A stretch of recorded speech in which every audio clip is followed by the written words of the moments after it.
Hello, everybody, and welcome to ReadySetCyber, an ongoing deep dive into the issues and solutions in cybersecurity. I'm Elizabeth Perry, Creative Director at Traitware, and your host for today's show. On the last edition of our show, we dipped our toes into the topic of cybersecurity circles today, AI. While we have come to the collective conclusion on this panel that organizations are not ready for the threats that AI brings to cybersecurity, but it's here now. So how can we better protect our companies and our people? We better get with the program. So let's see what we can do. Today, joined by a panel of experts with varying perspectives on AI, back with us for more. And we'll continue this conversation. Audience, we know you have places to be and lots of choices. So we are so grateful that you have chosen to spend some time with us today. As always, we want to hear from you. So don't be shy. If you're joining us live, please type your questions and comments into the chat and we'll address them in real time. If you're watching the recording, you can reach out via the comments section and we'll be sure to get back to you. So now let's meet our panelists. To my whatever side I'm supposed to is Gam Diaz, first up, AI privacy, security, data, and product strategist and recognized author. Recently released his newest book, Agents Unleashed. I highly recommend it. The Art and Science of AI-Driven Salesforce Automation. Welcome back, Gam. And next, Brad Gross, cyber lawyer, professor, and founder of the law offices of Bradley Gross. Welcome again, Brad. All right, cybersecurity and the chief editor of Cyber Protection Magazine is Lou Covey. Lou, welcome back. And last but not least, our very own Heath Spencer, CEO of Traitware and leader in phishing resistant or phish proof passwordless MFA and SSO for the enterprise. Nice to see you again. Great to be here. All right. Everybody, thank you for being here. And as they say somewhere, let the cyber games begin.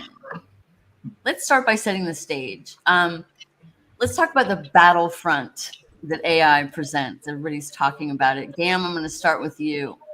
On our last show, you offered up this compelling image of the cavemen leaders sitting around debating whether or not fire is too dangerous to use. And it really kind of alludes to AI as the fire.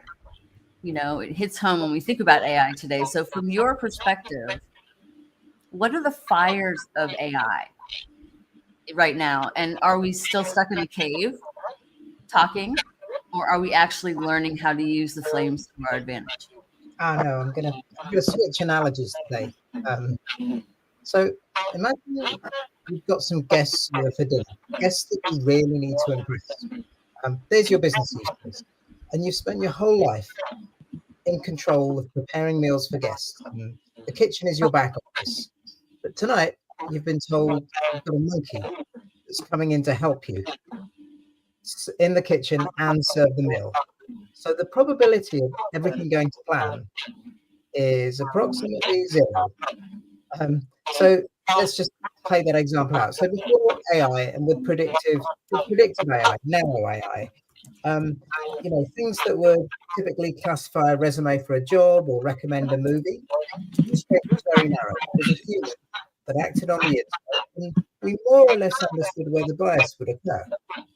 Let's now put the monkey in the kitchen. This is generative AI.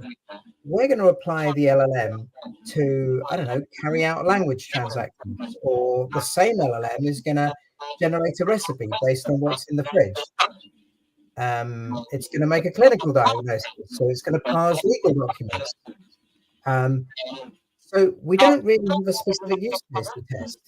So how on earth are we going to predict what it's going to do or where the hallucination is going to occur? Now, what about agentic AI? This is where the AI gets to observe, reason, decide, and act. So let's just assume that over time, you've now figured out how to control your Gen AI monkey. But now we're going to introduce a dog and a squirrel into the kitchen, because agents talk to agents. and they make decisions together and they take actions. Now, can you imagine the chaos? Now, some of this is actually going on inside your firewall, and other actions are taking place outside in the dining area where your monkey is interacting with your guest's monkeys. So this is the chaos that we've now got. This is the dinner party is our business, and the probability of it going right, we start putting agentic AI in, is extremely low right now. So I think that's what the big fire is for me.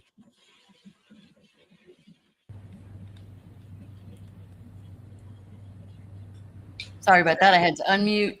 Your analogies are like, it's like bedtime. It's like bedtime stories. You just sit there and go. Listening to that's fantastic. Does anybody else have a comment on that? Or should we? No comments. Well, okay. Well, I mean, I think that that it's an analogy that's going to lead into other parts of the conversation, right? And how are we, how are companies, addressing the sprawl, as Gam just laid out? Like, there's going to be this sprawl of who's using what parts of the conversation, right? Like this conversation. Imagine there's virtual assistants or whatever else attending this meeting just to take notes, but then they decide on their own to then use the data from the conversations in other places without anybody saying, hey, should they be doing that? So I think I'm kind of jumping ahead a little bit on how are we holding accountability or setting boundaries in this very dynamic environment. I mean, basically Gam just laid out what in his terms was chaos, right? Because it's very dynamic. It's not static anymore. It's going to be hard to think about all the variables. Yeah, that's a good point. And you're right. We're going to get deeper probably into that type of thing. But before we do that, Lou, as a journalist, okay, you often talk about the hype versus the reality. It's AI, really bad. It's really bad. AI. So especially when it comes, becomes AI battling AI, are we seeing accurate narratives, the hype clouding the real threats, or what should we be talking about? Okay. Yeah, it's a major problem. Basically because the media only has time to deliver the messages coming from the companies. I mean, I did a search this week on a particular company who was making certain claims, and so I started doing searching to see if they were the only ones that did this or if there were others. And the search results and the AI kept coming back and saying, yes, this company is doing this, this, and this. So I asked, okay, where is this this data coming from? Well, it turns out it's coming from the company that's making the claims. So there's no validation of what the companies are saying, but that's what's going out into the internet, into the media. And that's a major problem. I mean, that's one of the reasons why we don't take press releases. We don't publish press releases. We read them and we determine if there's something valid in them, and we do the research on them, but we don't publish the press release. And that's a problem. If it's the people if the people trying to sell you something are the ones giving the validation for what they're saying, you're not getting the true story. And that's what we're getting in AI. AI is a good idea. And I prefer to use the term LLM because there is no such thing as an AI right now. Yeah. But what we call this wonderful product is essentially what it has always been known as automation. Okay. With apologies to Gam, I found no evidence that agentic AI actually exists right now. It's what we used to, like I said, it's what we used to call automation. It's just a little bit more advanced. And it's not doing what the AI industry says it's supposed to do. It might one day, but it's not right now. Just as what the AI companies say their AIs are doing. It's not true. We were talking earlier about the report from Apple saying that it's not what they say it is. And as much as I would like all of this stuff to be true, because I think it could have a lot of benefits, I think it's being buried in marketing committee meetings and not coming out to be what it really is. Agentic AI is in the lab, definitely. Yet it's being talked about like it's real. Yeah. And it's out there, and the use cases are being produced. And when you go and ask people what you've got, no, we haven't got anything. Nothing's in production yet. And for very good reason, it's not ready. Okay, that's I liken it to what we do have or what we do see publicly, right? In what is being added to all of these different tools that we use, right? I got a notification this week that like, hey, your plan for this particular tool is getting a new AI feature, and AI is much more, for lack of a better term, sexy than saying machine learning, right? And and they've even flipped that around, as Lou just said, LLM for large language model, right? Which is just machine learning. And I like to think of it as it's a tool, and it is moving a carpenter from swinging a regular hammer by themselves to a pneumatic nail gun that can frame 10x faster, because it just processes the process of putting a nail through a board into another board extremely more efficiently, right? And that's what we're seeing today, is this ability to use the tool that can compute much faster and is more elegant than the tool we used to use, right? And so I think that there's just the aspects of that. Yeah, I agree. By the way, I think it's what we used to call, before AI, we used to call it vaporware. A lot of it is vaporware. I'm not saying it's all fake, but a lot of it's vaporware. And I could tell you that I think it was you, Lou, or somebody mentioned earlier that a lot of what we call AI now is just marketing fluff, because all it really is, a lot of it, not all of it, but a lot of it is just, like you said, machine learning, behavioral analysis, right? Put into some algorithm and all, which before the advent of AI, we used to call that computing, right? Just computing. Now, well, as Lou said, it's automated computing, right? Automation, right? Now all of a sudden it's like, well, if we can analyze your behavior to predict what you're going to do, suddenly that becomes AI. Well, in that case, AI existed decades ago, because they've been doing that for decades, right? Yeah. So I'm not saying that AI is all hype, but I am saying that it is hype. But Brad, I have a question for you though, Brad, before we get off that. Remember when we used to get people in trouble for false advertising? Right. What is there anything going on there, or does anybody care? No, because I think we've spread definitions so thin at this point that pretty much anything can be justified. I think that where you get into problems with false advertising is promising the results, not the method to get the results. Which would be implied in the terms of service, right? Of like, here's our terms of service, which leads me into the point of, regardless of whether or not we want to think the, AI is part of buzzword bingo in the marketing world. Sorry, Liz. In all of these conferences or whatever else, is that basically saying it's there. Who actually reads the terms of service of saying we're going to produce this for you? But the scarier part, Lou's raising his hands. Lou, that's your job, right?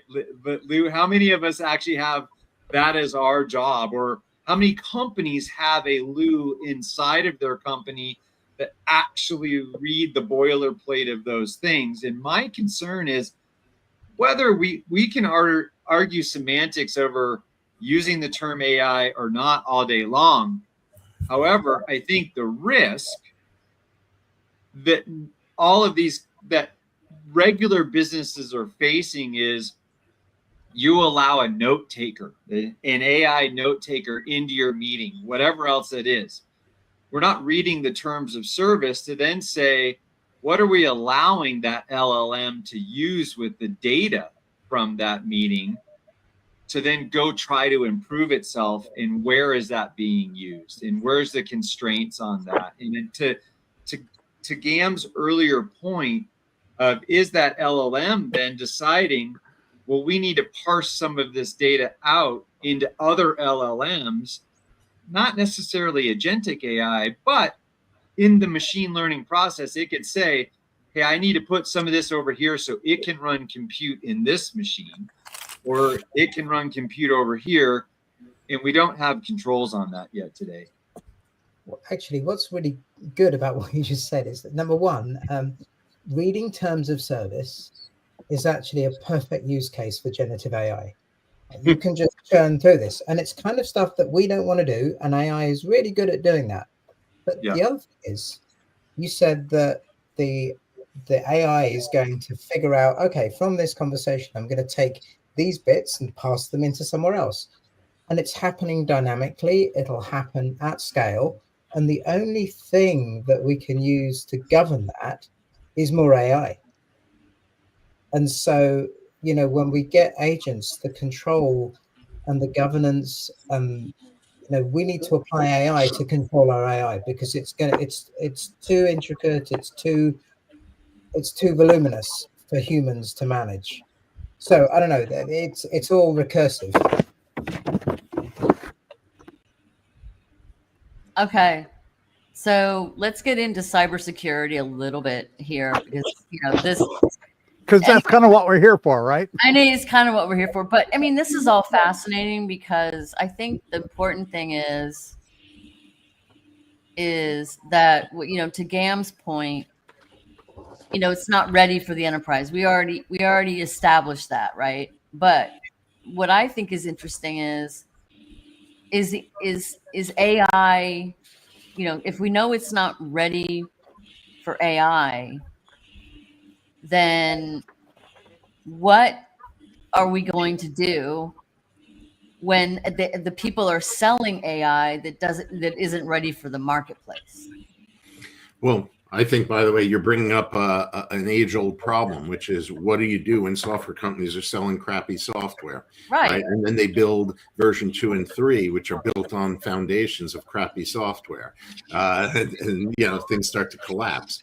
So, yeah, I think that there has to be, just from my perspective, outside looking in, I think that there will probably be, at some point, a market shakeup, because everyone and their mother right now is advertising, I have an AI solution, AI this, AI that.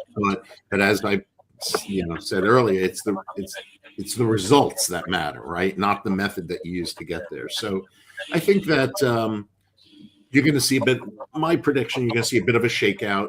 The term AI is either going to be used so much that it's going to be diluted into nothingness, or you're going to see the opposite effect, that people are going to say it's not a real AI solution, and companies are going to be more wary about promoting themselves with solutions that don't exist. That's my thought. Yeah, that's a good point.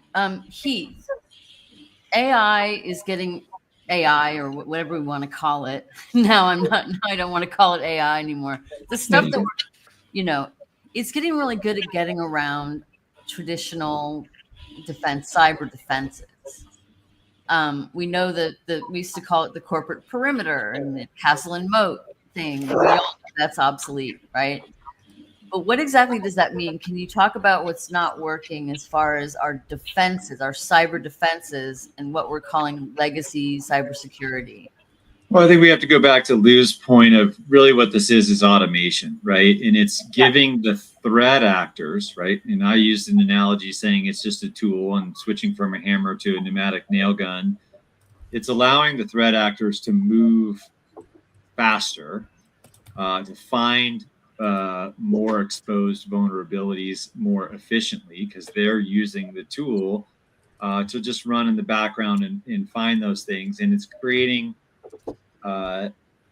the opportunities more dynamically for threat actors to take advantage of the already vulnerable states. and I know that, there's others on this panel that have got some thoughts and comments on this, but it creates dynamic situations rather than static endpoints. And so there are other, as this continues to evolve, and we've alluded to this a little bit, as the LLMs start to process data and then start to think for them, that model, right? I don't want to say that it's actually artificially thinking on its own, but the model itself can say, from a math standpoint or whatever else, hey, I need to separate this out and run compute over here and then bring it back in. And how are we holding accountable those data sets? Or, in typical applications, it's very easy to put constraints on the application. You're allowed to do these things only. The goal with the automation is to say, if you hit a stopping point, you can go beyond this constraint, right? And that's going to create modern vulnerabilities, and the threat actors are leveraging the tools to then try to exfiltrate the data. Data is the gold that everybody's after. And so how are we going to control where that data lives, and how are companies, so whether it's through cyber insurance requirements, whether it's through federal mandates like the FTC safeguards rule, where any non-public PII is supposed to be protected in these things, what are we doing to look at how these LLMs are going to be allowed to or held accountable, which is going to be Brad's topic, right? When something goes sideways, well, the LLM made a decision, not the human. Yeah. And I'm sure Lou's got thoughts on this as well. Yeah, I really agree with you on this. It's not so much that the criminal use of LLMs is getting around our cyber defenses. What it's doing is building a better list of places that are not using very basic security. Correct. Like zero trust. Yeah. That is an entirely human response. Yep. If you get something and you just keep going for it without actually checking what it is, that's not zero trust. And that's how these people are getting around. And this is actually being encouraged, legally encouraged, by the social media industry. I mean, there's a guy I listen to. His name is Peter Zion, and he's a demographer. Fascinating guy, really short podcast, like 5-10 minutes. And he was in an interview with on another show where he pointed out that what Meta does is that it puts together cohorts of about 10,000 people that all have the same basic needs, interests, weaknesses, everything, and sells that to criminals. Mm-hmm. Criminal organizations. They know they're criminal organizations. How do they know? Because they've got the data to prove it. They know exactly who they're selling us to. But it's not illegal to do, because in the United States, they say it's anonymized in the United States. But the book that came out recently, Careless People, that I just finished reading a few weeks ago, pointed out that Meta has an agreement with the Chinese government to take away the anonymization of the data, and they get exactly who these people are, just like TikTok does. And all of this is legal, and all of this is to find the people who are most vulnerable to a cyber attack, the ones who do not use the current defenses and don't even use the basic cyber hygiene. And that is what LLMs are good for. That's what they're selling. Anyone else have a comment on that? No. Well, after that, what about the? I want to talk about the human. We're skipping around a little bit, but I want to talk about the human element, because we're all talking about being taken over by the AI is going to take over humans, and we're all losing our jobs, and people are making cuts all over the map. Gam, you recently wrote an insightful article the wrong way to do AI and why everyone's doing it, centering around this kind of corporate people cutting. So, and you said, I quote, "You don't build loyalty by making people feel disposable. What these companies miss is the deeper cost of treating AI as a shortcut." Basically, you're saying that, you know, that we should not, that AI, you know, should not be in opposition. Can you say more about what happens, like in all the realms, when you get rid of humans? Yeah, sure. I mean, pick any large business, and what you've got is you've got a bunch of large systems, ERP, CRM, and you've got humans running around, feeding them data, taking what the systems give them, doing something to them, and putting it back into another system. Now, those humans actually perform much more than you think they do. Number one, they bring empathy. They bring just a human element. When you're dealing with other humans, like, systems can't match this. I mean, I'll get just an example that I use all the time. If you've got an automated loan approvals process, it's black or white. Do you meet the criteria? Do you not? I'm going to accept or deny. I advocate for people, like for AI, to get people making a mortgage application to actually go into a bank to meet another human, because a human loan assessor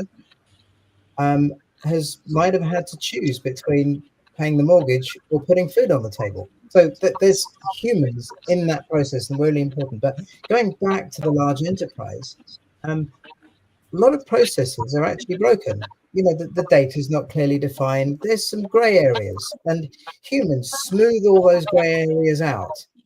The moment you take the humans away and put AI in place, those smoothed out processes and interfaces go away, because AI has to make hard decisions. So we undervalue what actually the human glue is in businesses. So we can't just go out and get rid of humans and replace them with Gen AI. I mean, that's a recipe for disaster.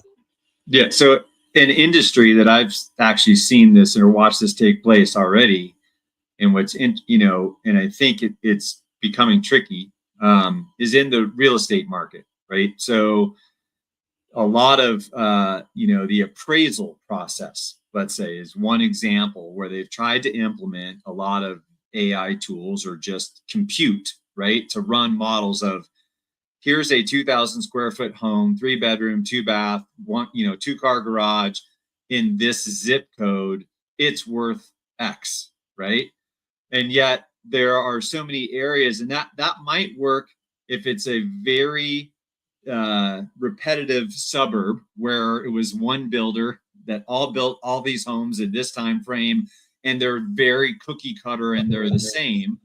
However, in different areas, the moment you change to different topography or whatever else, if you eliminate the human aspect of knowing the different characteristics of an area, and the access points to different things, you completely change the value proposition of each different property, dramatically. That's just a real world example of where, I have business colleagues that have run appraisal businesses forever, and they're all being sucked up by these large BPO firms that are just using automation to crunch the numbers and give it back to the banks. And it's killing the individual value of properties, where someone, may have taken the time to do their own remodel and put different things in or whatever else. And or let's say you're in, I live in snow country during the winter time, and there is a huge difference between a driveway that faces south and a driveway that faces north when you have to remove the snow, and compute doesn't take that into example. In to the point of it could affect the amount you pay on paying someone else to do snow removal in your driveway, right? Or being 500 feet elevation change can triple the amount of snow you get in your yard. Yeah, those are just random examples, but the appraisal process moving to just compute only has drastically already affected that in the last 8 years. It's interesting.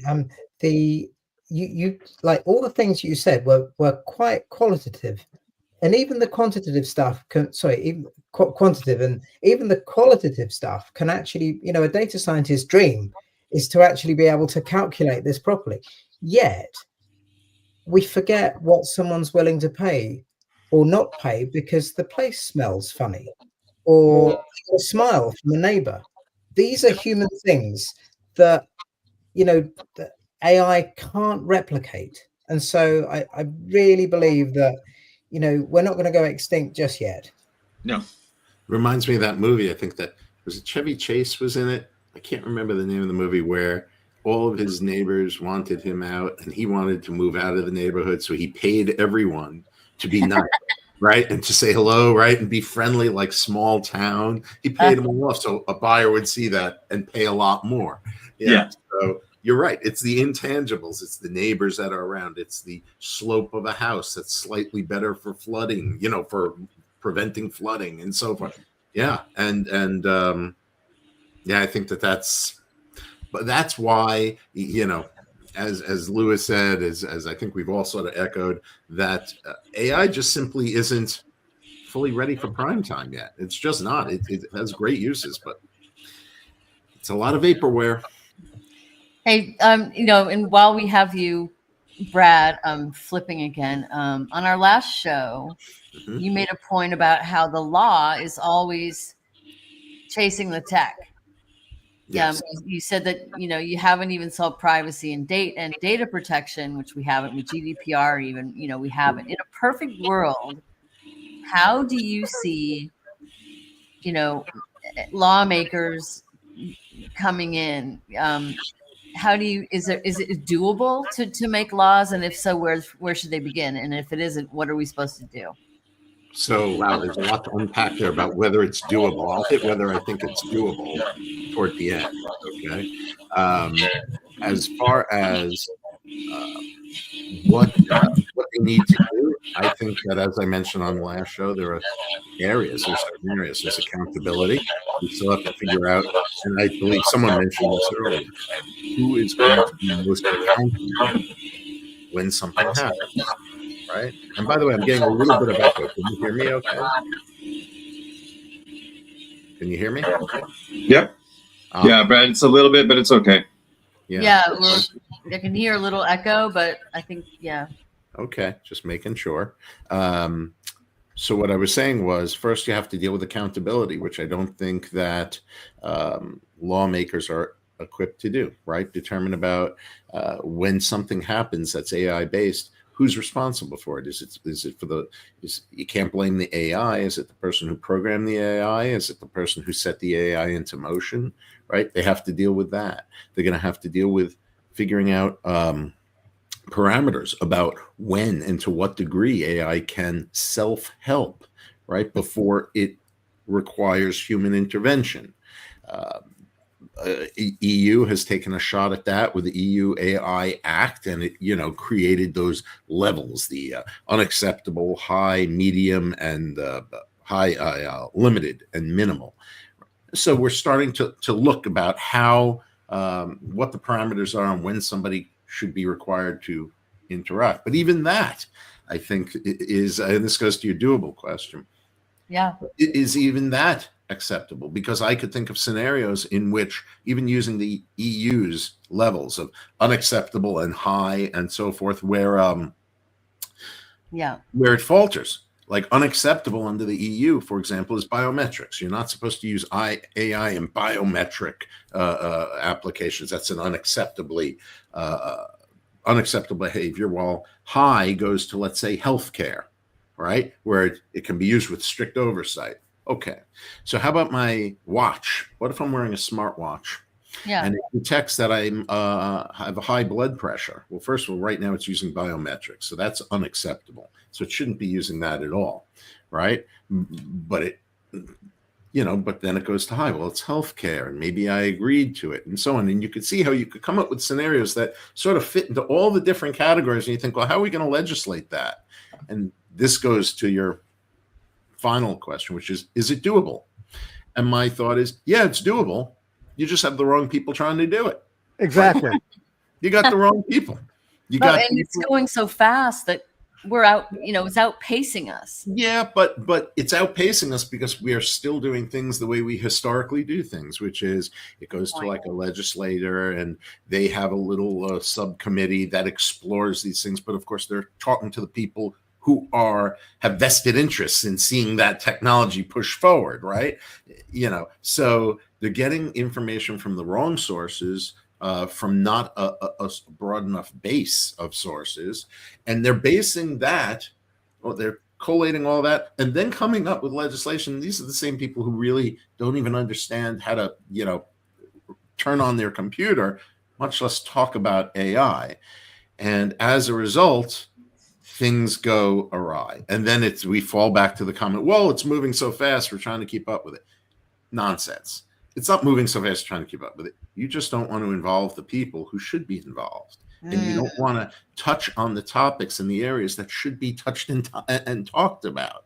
You just want to, get a sound bite and grab the lowest hanging fruit. So I think it's doable, but not the current way we're doing it. I mean, the argument is it always goes back to follow the money, right? It's moving so fast because they're putting money in, they want money out. And unfortunately, technology has dramatically elevated the human race in this planet, right? Like whether it's from having clean water to heat, and there are still places around the world that don't have all of that. And one thing we haven't touched on yet is really for all of this to work and to actually get somewhere, we don't have the electrons available to power it all, right? And the human race has moved forward technologies to try to provide power and made huge mistakes that have had global impacts, right? So whether you look at nuclear or, we've now killed coal burning power plants everywhere but the one country that doesn't care. I'll leave it at that. And they're spinning them up left and right to actually have enough power to run all of these things. But we pushed technology out previously without the right things in place that have had literal meltdowns. And is there concern of, that's what's going to happen with trying to push out this type of compute as fast as it's trying to go out? Well, I'll just make 2 points to it, right? First, and again, reiterating my point, I think that we have the wrong people in government and at the highest levels analyzing this, right? The analogy I like to, I'm thinking of as you're speaking is, if I wanted to paint the walls of the room I'm in right now, and I call in a general contractor and an architect and an interior decorator, and they're making all kinds of, right, and they're giving me advice, and I go on that advice. Did I ever talk to a painter? Right? Did I ever talk to a guy who could look at the wall and go, this is an uneven wall and a stucco, and it's not going to, you need special. But I didn't talk to the painter, right? But I talked to all the people who seem to have the qualifications about what a room should look like. That's what I think AI is about right now. I think that we're all talking to these high-level people who have vested interests but you're not talking to the painter, right? The person who actually understands at a grassroots level how things go. So that's my first thought. As far as putting it all together and powering it all, I think that, I think we're moving. I think technology I don't think we have the electrons to power it all. No, I don't think we do. So there's a natural checks and balance. We're not going to move any faster. There's that too. Our ability to just power it all. So maybe that's a good thing. Maybe that's an artificial way of preventing it from going too fast, that we as humans cannot produce enough infrastructure to support all of it, right? Maybe that's a thought. Cam, you had a question for Brad? Background noise is getting bad, but, I can't hear Gam or you, Elizabeth. yeah, not quite sure. But so it was There we go. Heath said, follow the money. And so I've got a question for Brad. So let's just say that we've all got agents doing stuff for us, AI that's acting, and let's just say it's going to find me some insurance. I need some insurance for a very short activity. Who provides that AI? is it going to act in my best interests, or is it going to act, for its owner's profit? Google, we got used to Google. Google gave us a page of search results. Did it give us all the results? No. Did it give us the best result that I might need? Not necessarily. It gave us the results that were optimized for Google. Mhm. Now, is there any legislation, because this AI is going to be far more powerful in recommending and actually purchasing and making me part with my money? Is there any sense of regulation on this? Not in the US. I mean, arguably, that when you are, the EU AI Act, right, what you're describing would fall under, let's say, the limited category, right? Limited, meaning you're using filters, chatbots, search engines, and so forth to seek results, and those results may be skewed or not. And what the act would say about that is there has to be transparency, right? What the act would say about that is you have to tell people that if these results are skewed in one way or another by AI, you're supposed to let people know. That's sort of EU AI cutting edge. How are we going to enforce this thing? In the US, no, there's no such animal that exists. But I agree with you. It's I don't have a problem necessarily with AI steering me in one way or the other, as long as I know that that's what they're doing, right? When I'm buying a house and I'll hire a broker and I give them parameters, I trust the broker is now going to steer me towards certain houses, not all, right? To certain, you have to maybe they have a reason for doing it, maybe not. But as long as she says, listen, these are my goals, these are my parameters, and now do you trust me? Yeah, then I trust. So I think that's the sort of thing with AI. There has to be a mandated transparency, okay, if results are going to be skewed. And then let people select what they want, right? Let them select what they want. But it doesn't exist in the US right now, arguably under the EU AI Act, but not in the US. Yeah, so I think this goes back to a comment that Lou made earlier is, right, how do we validate, to get that level of trust, to be steered the right direction, how do we authenticate or validate the source that AI is using to present the data that steers us? Yeah. And I think that's a question that's got to be solved. And actually, while we're talking, and I know this is one of the talking points that we kind of glossed over earlier, how is AI being used maliciously today? Just popped up in my newsfeed while we're on this call that North Korean attackers just, basically used AI deepfakes to trick an employee at a particular company into joining a call, and then levered that call as a way to then install malware, right?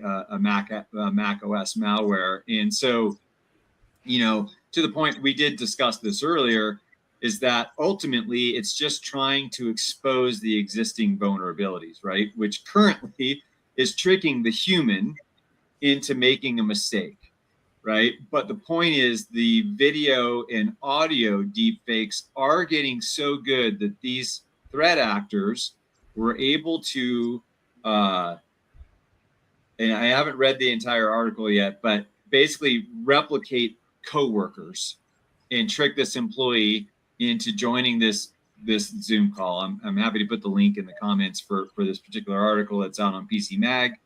But it was Huntress that discovered the attack, etc. But it's pretty sophisticated already on how they're just using. It's a tool to try to manipulate the human into making a mistake. Yeah. And I think. Yeah. Sorry, go ahead.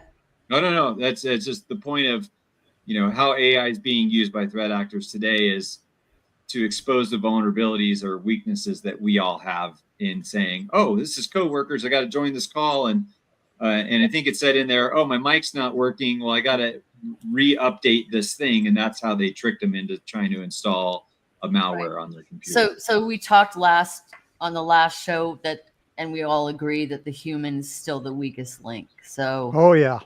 what about solutions, guys? We only have a few minutes left. Let's leave the audience with some nuggets of information on how can we do better. Anybody? Don't be stupid. Right. Well, that's one idea. I was about to say you have to educate, right? But I like your comment, Lou, about don't be stupid. It's the same, right? It's the same coin, different sides of the same coin. I think that from my perspective, you want to show value to your customers as a service provider. Show value by educating them about the risks. Let them know what the realistic risks are, right? You don't want to sound the alarm bells so loud that people get used to it and they ignore obvious things, right? Present a realistic education to your customers, how they can help you help them, right? By doing things just like you said, like with the deep fakes and all, recognize that certain things can happen. If you see an abnormality, right? If you see a behavioral deviant behavior of some sort, start to question it. Call us as a service provider. Call us, right? Because you don't necessarily need AI to detect AI. You don't necessarily need. There was somebody posted it, and I think it was on Facebook. One of my colleagues in the industry posted a post, and he said something about AI, like we're having too much AI and blah, blah, blah, blah, blah, blah, blah. And as I'm reading, I'm looking at all the hyphens in it. And I wrote back and I said, yeah, this whole thing was AI because of the hyphens. He's like, very good. You figured that out. You don't need AI to detect that AI uses a lot of hyphens, right? So education, folks, education about the realistic picture, and educate them about the things that they could find right now to help themselves. That's what I think. That's going to be a huge advantage. I've got three letters that I use now. Pause, ponder, and then proceed. That's how you do you should do anything, because there are people out there that are trying to cause a problem for you. And if you just take a moment and think of everything that you've heard, then you realize that this may or may not be a valid situation. And from that point, then you can proceed on with what you have to do. But we have to stop reacting.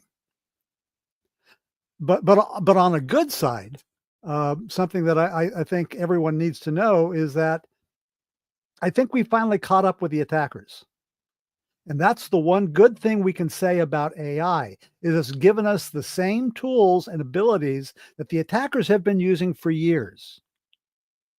And if you employ them regularly, then it's going to keep you safer than you were before. And that's the good thing about LLMs.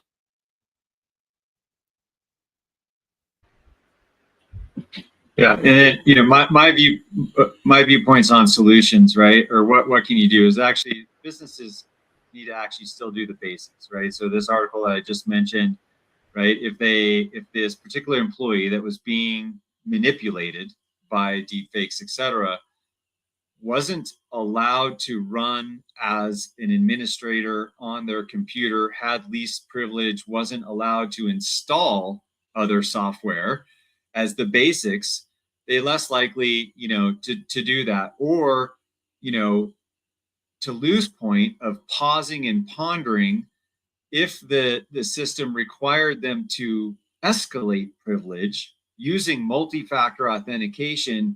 It introduces just enough friction in that process to actually make you think about what you're doing and should I really be doing this, right? And so, I think we need to educate employees, but we also, as companies and leaders, we've got to make sure we're giving our employees the best tools possible to simplify how they do things securely, right? Moving off of shareable secrets, which is, my whole stand is to get people to not have access controls that are shareable, right? Move to phishing resistant MFA for every part of the process is one aspect of that. Because if a secret can be shared, it will be, advertently or inadvertently, right?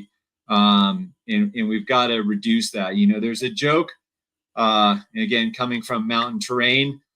People asked, like, well, how come the trash bins in Yosemite to prevent the bears from getting in still don't necessarily, do that very, very well, right? And the park ranger's response is, well, the spread of intelligence between the bear and the human to actually open the trash can is only so far.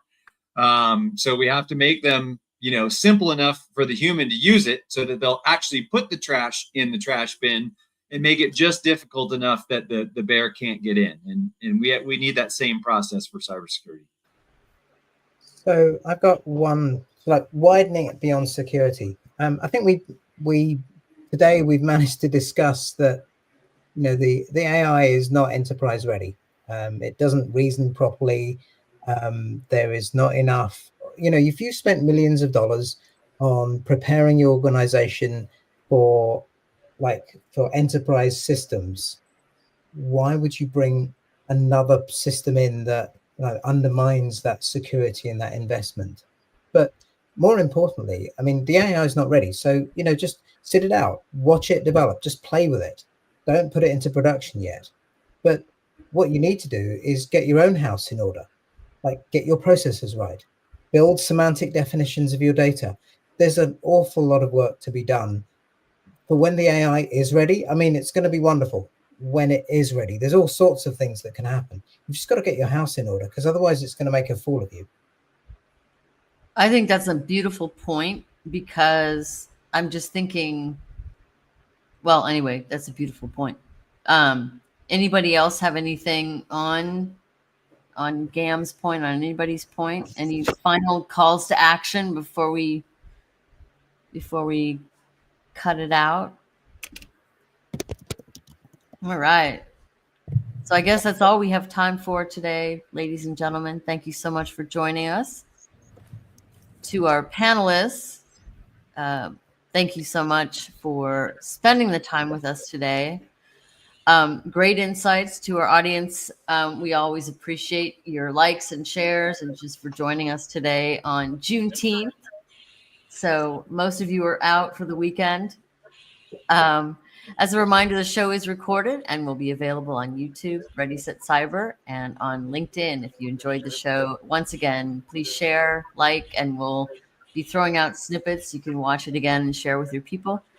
And have an excellent morning, afternoon, or evening, wherever you are in the world. And we'll see you on the next ReadySetCyber. Thanks, everybody. Cool. Thank you. Bye now.